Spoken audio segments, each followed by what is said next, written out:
Hello friends and welcome. I'm so glad you joined me today because I think today's topic is one we can all relate to.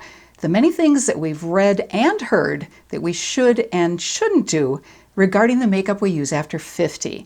And some of these shoulds and shouldn'ts are really pervasive in our culture and frankly are pretty ageist. So I think you'll notice that I feel pretty darn passionate about this topic.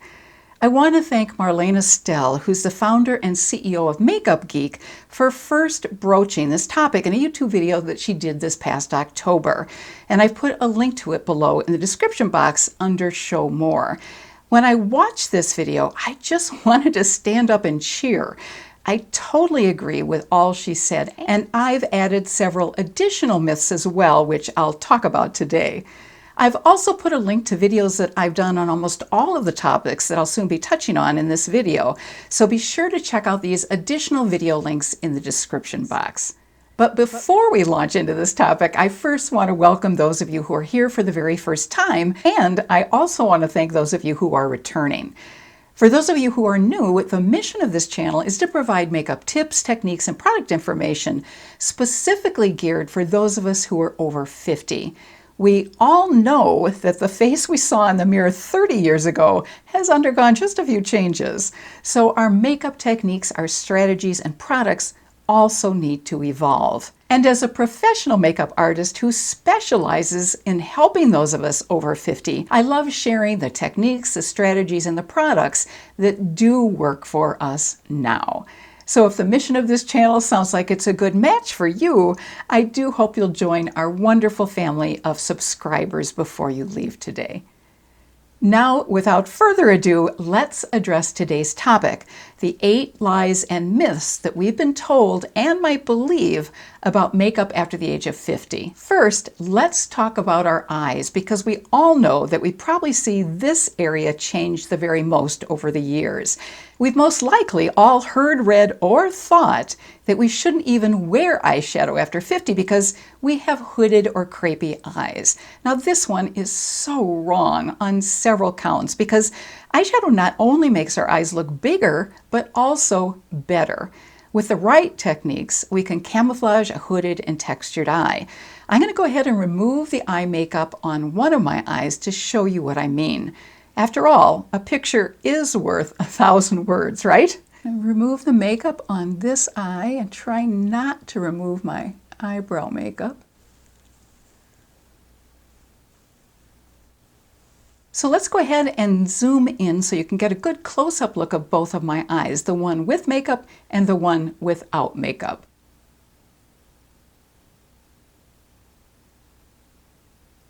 I have both hooded and crepey eyes, and I think you can see how much better the eye with eyeshadow looks than the eye without eyeshadow. The second myth is that we have to wear neutral eyeshadow colors.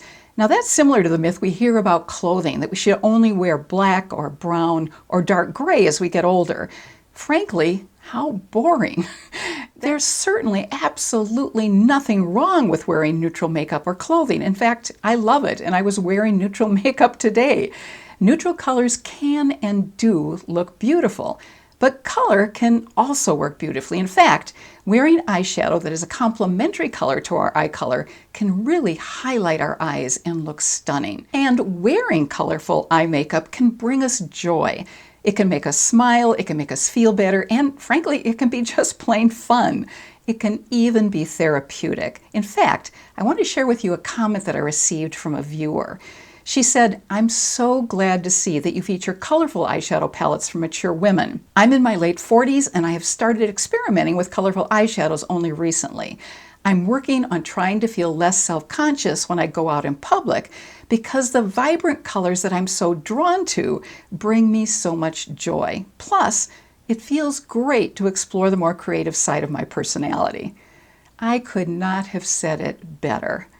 I'm going to go ahead and apply more colorful eyeshadow in a color that complements my eye color on the eye where I earlier removed my eye makeup. So let me go ahead and we can see how it looks. As you can see, I have a lot of discoloration on this eye. It's red. You can also see the veins showing through the thin skin in my eyelid area. And that skin does become thinner as we get older. So I'm going to go ahead and apply some eye primer to cover up all of that discoloration. It'll also make my eyeshadow go on much more easily and stay in place longer.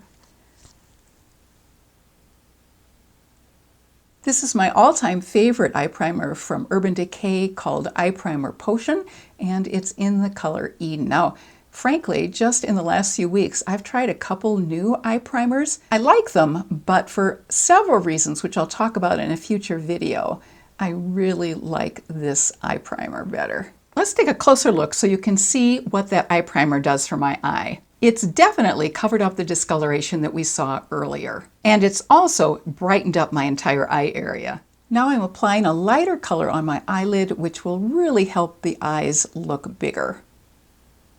I'm going to carry it up here too. Because I have brown eyes, the complementary color that really makes my eyes pop is blue. Now, I'm not talking about vivid turquoise blue that we all remember from the 80s, but I am talking about deeper blues. Midnight tones, navy colors can look gorgeous. And if you're not quite comfortable using them as eyeshadow, you can certainly just use a little bit of those colors as eyeliner. That will really help bring out your eyes as well. So I'm going to take this color called Montmartre from the Passion in Paris palette from BH Cosmetics. I'm going to put just a little bit in the crease and on the outer area of my eyelid.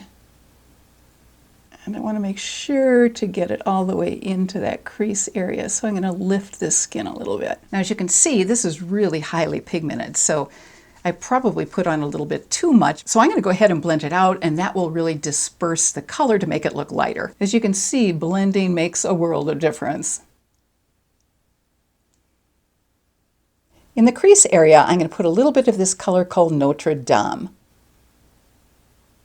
I'm also putting a little bit of the color called Champs-Élysées, and please pardon my French, I really struggle with it. And here's that lighter color. This lighter color is almost a peach tone, so it sort of offsets the blue. It's really a pretty combination. And I'm going to carry that up a little bit higher. I'm also going to blend some of this onto the lid area to really make this soft transition between the blue and the middle part of my lid. Now I'm going into this other BH Cosmetics palette called Summer in Saint-Tropez. And I'm going to take just a tiny bit of this color here that I'm not going to try and pronounce. I want a little bit of that color to blend into this blue. And I'm mixing it with a slightly deeper color called Citadel. I'll show you that in a minute. This is Citadel. And I'm going to go around the edges with my French Vanilla and a little bit on the eyelid. And I'm going in with a tiny bit more of that Citadel color.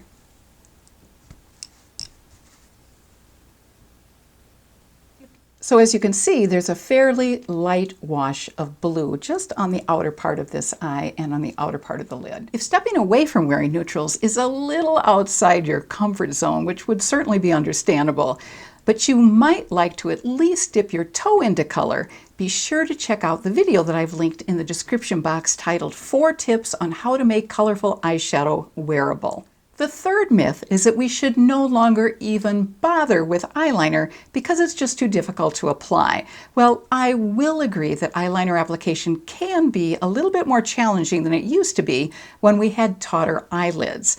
But there are techniques that we can use that can really help make lining our eyes easier. I'm going to share 2 of them with you today, but if you'd like to learn more, be sure to check out the video called The Easiest Ways to Apply Eyeliner for Older Women, which is linked in the description box below. First, I'm going to demonstrate tight lining. And tight lining is applying eyeliner in our upper waterline. Then I'll go ahead and apply eyeliner along the upper lid using eyeshadow and an angled brush. So it works well to use a black eyeliner to actually tight line because what you're doing is filling in the area between the lashes right underneath the lashes when you tight line. So I'm going to use this eyeliner from Tarte. I previously had some tight lining on, which you can probably see, but I'm just going to add a little bit more. I'm just touching the eyeliner in the waterline. as close to the lashes as possible. And then I'm going to hold my eye open for just a little bit because that helps eliminate transferring onto the bottom waterline. So I think you can see what a difference that makes in the eyes. It really does add some definition to the whole eye area, and it really helps draw attention to the eyes. It also makes you look like you have much thicker lashes, which is always a good thing. And the other easier way to put on eyeliner that I mentioned earlier is to take an angled eyebrow brush and brush it into some eyeshadow and use that for your eyeliner. That's because brushes are far more forgiving. They're much easier to use than a regular eyeliner pencil. So I'm going to take this angled brush right here, dip it in some eyeshadow, and then apply it as close to the lash line as possible. Now I like to pull the eyelid just a little bit taut. It just makes it easier. And I'm just going to go right along that bottom lash line. I'm kind of feeling my way just to get as close to the lashes as possible. Then I like to take another brush and just smudge it out to make it look softer. Making it look softer is really a pretty look for most of us. Myth number 4 is our last one related to eyes, and it's probably the most common myth that we hear. It's that we can't wear shimmer or metallic eyeshadows because they accentuate the texture on our eyes. Well, I will agree with the last half of this myth. Shimmer and metallic eyeshadows do accentuate texture on our eyes. That's just how color theory works because shimmer and metallic colors draw light toward them. They catch the light, which draws attention to our eyes. Now, there are no makeup rules whatsoever. So if you love shimmer all over your eyes, I say wear it. Life is just too short, after all, not to do things we love. But if you prefer not to draw attention to an area of your eye that has more texture, applying shimmer to the center of the eyelid, where most of us have less texture, can absolutely be gorgeous. Let me go ahead and show you. I'm going to apply shimmer right in the middle of my eyelid on the eye where I recently added more eye color. For a lighter application of the shimmer, you can apply it with a brush. That works really well, but if you want a stronger application of shimmer, it helps to use our index finger to apply it. I'm going to use this shimmer color right here from the Warrior 1 palette from Juvia's Place. And I'm just going to use my finger. So I think you can see how that shimmer attracts light to it. But I think it's an absolutely beautiful look to add it to the center of the eyelid because it again brings more attention to the eyes in an area where we have less texture. The 5th myth is that we should not wear bright or stronger blush. Actually, a really interesting research study has recently shown that the greater facial contrast that we have, the more attractive we look. We all start to lose facial contrast as we get older since our skin and lips get paler, which reduces our facial contrast. So wearing blush that creates more contrast can really help us look our best. Now, I'm not saying that we should overdo our blush because we all know how that can go wrong really quickly. Too much blush is not attractive no matter what our age, but there is a happy medium. But before I apply blush, let's go ahead and cover myth number 6, which is all about blush application. The myth is that we should apply blush to the apples of our cheeks. Now, since gravity has pulled several of our body parts downward over the years, including our cheeks, it can be more flattering for many of us to apply blush in an upward sweep from the middle of our cheekbones up toward our temple. This method of application really helps lift the face. So I'm going to go ahead right now and apply some blush in an upward motion toward my temple area. I'm going to go ahead and use the blush from Makeup by Mario in a color called Petal Pink. And this is what Petal Pink looks like. This blush is so creamy that I can just dab it onto my cheek area. Normally I might do another application technique if it weren't so creamy, but this really works beautifully. Now, as you can see, that's just adding a really soft flush to the cheek area. So I think you can see the difference between this side where I have blush on and this side where there isn't any blush. So I'm going to even myself out by putting a little blush on this side as well. Now, if you get too much blush on and want to soften it, your makeup sponge that's dampened can be your best friend. All you need to do is simply go over the blush, or if you want, just go around the edges to soften just the edge area. Myth number 7 is that we shouldn't wear highlighter because it also accentuates our wrinkles. Now, as I mentioned earlier, shimmers and metallics do attract light, which can accentuate texture, but what does work beautifully is to add a soft, lovely glow. If we could look at a young child's face, we don't see shimmer, but we do see a radiant glow, and that's exactly what we're looking for. Two of my favorite highlighters that create this soft, radiant glow are Merit's highlighter and the highlighters from RMS Beauty, which is a clean beauty brand. Merit's highlighter comes in 2 colors, and the RMS highlighter comes in 6 different colors. I'm going to go ahead and use the RMS Living Luminizer shade, which is their original shade. And I like to rub it around a little bit as I get some on my fingers just to soften it, because the warmth of my fingers melts a little bit so it blends in even easier to the skin. So as you can see, I just have a little bit on my finger. I'm just going to dot it on. And I'm dotting it on just to the upper cheekbone area. And if you want, you can also just touch it up with a sponge.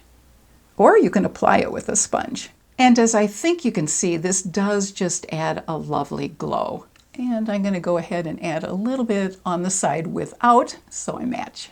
As you could see, this particular highlighter doesn't look glittery or highlight texture. It just creates a wonderful soft glow. The last myth, number 8, is that we shouldn't wear bright or bold lip colors. Now, this is a companion myth to number 7 about not wearing much blush. And the research study that I mentioned earlier applies to this myth as well as the blush myth. Because our lips and skin do get paler as the years march by, adding more color to our lips helps create more facial contrast, which helps us look more attractive.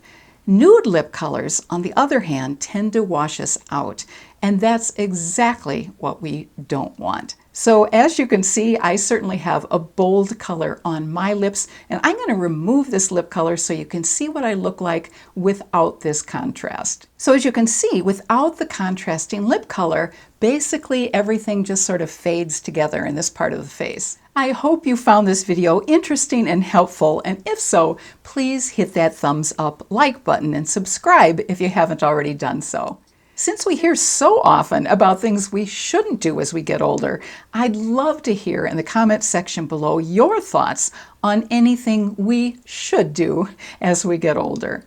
Thank you so very much for giving me the gift of your time today. I really appreciate it. And I wish each of you a happy and healthy week and a fabulous rest of your day. Take care.